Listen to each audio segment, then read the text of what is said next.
and welcome back to Eating Well with Rochelle. So if you watched my video on Tuesday, you saw that this week I'm using Iya Foods baking flours to try just swapping them right into an existing recipe like the bag says that you should be able to do. On Tuesday I did cassava flour and today I'm doing plantain flour. So I tried to make samosas, just taking the plantain flour, swapping it in for all-purpose regular wheat flour.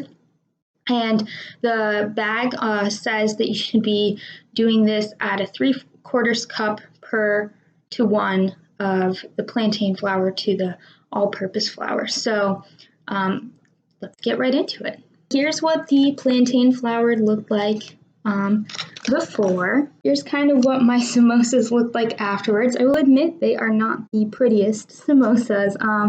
I'd say the biggest issue that I ran into during making was that regular flour, when you mix it together, like the recipe says, is going to sort of form into a ball. I don't know if it's because you use less flour and so maybe I need less water, or just the fact that plantain flour isn't as adhesive as regular flour. This was more of like a cake batter consistency, and so I wasn't able to knead it. I wasn't able to like roll it out, all these different things that the recipe wanted, so I kind of just had to pour it to try and make a top and bottom part of the samosa. So it ended up huge, and I hope that it cooked all the way through because of it. So let's see how our samosa tastes. So I will give you a secret. I made one test samosa to see how it turned out, and that one, way too thick of batter, and so the plantain taste was really heavy, completely overpowered the inner filling with potatoes and the peas. This was better. I will not lie to you and say that the plantain taste isn't super bold. So I would say that it can work with something like this because you have a lot of spices that you're putting in it, and so you're looking for that bold, different flavor. I don't know how this would work in other things. Like I know that they have like a waffles recipe.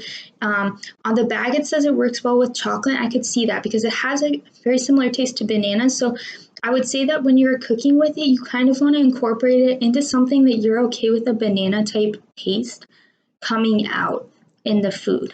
But I'm pleased to report that if you make the layers thin enough, and I air fried these, that it does have a decent enough taste. I would say I liked how the cassava flour turned out better than the plantain flour, but again, it's kind of comparing apples and oranges because I did a sweet baked good versus a savory baked item, so not a fair comparison, but I would say this seems a little bit more difficult to work with just because you're overcoming such a bold taste versus in the cassava flour didn't really have this like super bold taste that was coming out.